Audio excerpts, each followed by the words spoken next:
सिन्दूरारुणविग्रहां त्रिनयनां माणिक्यमौलिस्फुर तारानायकशेखरां स्मितमुखीमापीनवक्षोरुहां पाणिभ्यामलिपूर्णरत्नचषकं रक्तोत्फलं बिभ्रतीं सौम्यां रत्नघटस्थरक्तचरणां ध्यायेत्परामम्बिकाम् अरुणां करुणातरङ्गिताक्षीं धृतपाशां कुशपुष्पबाणचापाम् अणिमादिभिरावृतां मयूखैरहमित्येव विभावये भवानीं ध्यायेत्पद्मासनस्थां विकसितवदनां पद्मपत्रायताक्षीं हेमाभां पीतवस्त्रां करकलितहे लसद्हेमपद्मां वराङ्गीं सर्वालङ्कारयुक्तां सकलमभयदां सर्वसम्पत्प्रदात्रीं सकुङ्कुमविलेपनामलिकचुम्बिकस्तूलिकां समन्दहसिते ससदचापपाशां कुशाम् अशेषजनमोहिनीमरुणमाल्य भूषाम्बरां जपा कुसुमभासुरां जपविधोस्मरेदम्बिकाम् 2026 సంవత్సరం ఫిబ్రవరి నెల మాస ఫలితాలు చెప్పుకుందాం. ఇంతకుముందు 3 నెలలు శుక్రమోర్జవి, వివాహాది శుభకార్యాలు ఏవి జరగడానికి అవకాశం లేదు. మరి ఫిబ్రవరి 14వ తారీఖు నుండి మరి శుక్రమోర్జం అయిపోయింది. అక్కడి నుంచి లగ్నాలు, శుభలగ్నాలు, మాఘమాసం లగ్నాలు ప్రారంభమవుతున్నాయి. మరి ఈ మాఘమాసంలో వివాహాది శుభకార్యాలన్నిటికీ కూడా మంచి రోజులు.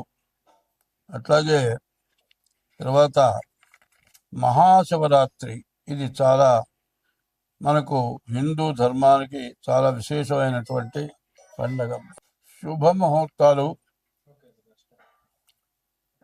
ఫిబ్రవరి 13 నుంచి శుభముహూర్తాలు. తర్వాత ఇది అయిపోయిన తర్వాత 15వ తారీఖు మాత్రం మహాశివరాత్రి, శివుడికి ప్రీతి అయినటువంటి రోజులు. ఈ మాఘమాసం పాల్గొన మాసం పూర్తిగా లగ్నాలు ఉన్నవి, మంచి టైములు ఇవి. కాబట్టి అన్ని కార్యక్రమాలకు కూడా చాలా విశేషమైన రోజులు. తర్వాత ఇప్పుడు వస్తున్న పరిస్థితులను బట్టి చాలామంది వివాహం దగ్గరికి వచ్చేప్పటికల్లా చాలా తేడా పడుతున్నారు. ఎట్లా అంటే ముందు పేర్లను బట్టి చూస్తున్నారు. పేర్లను బట్టి చూస్తే తర్వాత తేడా వస్తుంది. పేర్లను బట్టి చూడటం కాదు, డేట్ ఆఫ్ బర్త్ని బట్టి చూడాలి. డేట్ ఆఫ్ బర్త్, పుట్టిన తారీఖు, నెల, సంవత్సరం, టైంని బట్టి వివాహానికి చూడాలి.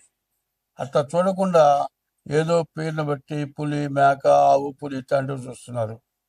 అది కాకుండా ఎట్లా చూడాలి అంటే, మరి భార్యాభర్త ఇద్దరికి కూడా షష్టాష్టకాలు అంటారు. వీళ్ళ రాశికి 6వ రాశి, వాళ్ళ రాశికి 8వ రాశి, ఇది షష్టాష్టకాలు. ఈ షష్టాష్టకాలు కనుక చూడకుండా పెళ్లి చేస్తే పెళ్ళైన తర్వాత నెల తిరగకుండానే వాళ్ళు విడబడిపోయే పరిస్థితులు ఉన్నాయి. ఇది కాకుండా కాలసర్పదోషం, కుజ దోషం, ఇవి ఒకటి, షష్టాష్టకాలు ఒకటి ముఖ్యంగా చూడాలి. ఇవి చూడాలంటే ఇద్దరికి కూడా, పెళ్లి కూతురు పెళ్లి కొడుకు కూడా డేట్ ఆఫ్ బర్త్లు అన్నీ చూసుకోవాలి. ప్రతి వాళ్ళు ఏం చేస్తున్నారంటే వివాహానికి ఖర్చు ఎంత ఖర్చు పెడుతున్నారంటే, ఒక భోజనం, పాట కచేరీను, మరి సరిగ్గా చెప్పాలంటే మరి ఈ భోజనం ఎట్లా ఉంటుంది, అంతా రకరకాలైన పిండి వంటలు విపరీతమైన ఖర్చు పెడుతున్నారు. బఫే అంటారు. ఈ బఫేలో వాళ్ళు 20 రకాలు చేస్తే వాళ్ళు 30 చేయాలి, వాళ్ళు 50 చేయాలి, ఒకళ్ళు 60 చేయాలి, పాట కచేరీ పెట్టాలి. ఈ పెళ్లి జరిగేటప్పటికి ఖర్చు దాదాపు లక్షలు పెడుతున్నారు. కానీ ముఖ్యం ఏంటంటే పెళ్లి జరగాలి అనేటట్లయితే, పెళ్లి జరిగితే రేపొద్దున భార్యాభర్తలు ఇద్దరు కూడా కలిసి శాశ్వతంగా జీవించాలి. అది కావాలి అంటే సరైన తెలిసిన వాళ్ళ దగ్గర చూపించుకొని పెళ్లి చేయాలి. అట్లా కాకుండా బ్రాహ్మడు లేకపోతే జ్యోతిష్యం చెప్పేవాడు ఇది ఇట్లా చెప్పాలి, దేనికి ఇంత ఖర్చు అవుతుంది అనగానే ఎందుకు ఇంత ఊరికే చెప్పండి, తేలిగ్గా చెప్పండి. తేలిగ్గా చెప్పేది బరువుగా చెప్పేది ఏంటి? తేలిగ్గా చెప్పాలంటే డేట్ ఆఫ్ బర్త్ లేకుండా చెప్పలేము. డేట్ ఆఫ్ బర్త్ లేకపోతే హస్త సాముద్రిక ద్వారా చెప్పాలి. వీళ్ళ కలియకుంటుందా ఉండదా, విడబడిపోతారా? అది తెలుసుకొని పెళ్లి చేయాల్సిన బాధ్యతలు తల్లిదండ్రులకు ఉన్నాయి. తర్వాత పిల్లలు చదువుకొని ఉద్యోగం చేస్తున్నారు. ఉద్యోగం చేస్తుంటే ఆడపిల్ల మగపిల్లలు కూడా అక్కడ ఉద్యోగం చేస్తున్నారు. వీళ్ళు మాట కలిసి మేము ప్రేమించుకున్నాం, మేము పెళ్లి చేసుకుంటాం. వాళ్ళు సెటిల్ అయిపోతారు. సెటిల్ అయిపోయి తండ్రుల దగ్గరికి వచ్చి నేను ఒక అమ్మాయిని ప్రేమించాను, నేను పెళ్లి చేసుకుంటాను. మరి అదే మన కులం కావాలరా, గోత్రం కావాలరా అంటే కాదు, నేను ఈ పిల్లనైతేనే చేసుకుంటా, లేకపోతే చేస్తానంటాడు. సరే వాళ్ళు ఒప్పుకోరు. మా దగ్గరికి వస్తారు, ఏమండి మేమిద్దరం ప్రేమించుకున్నాం, మాకు కుదురుతుందా కుదరదా చెప్పండి అని అడుగుతారు.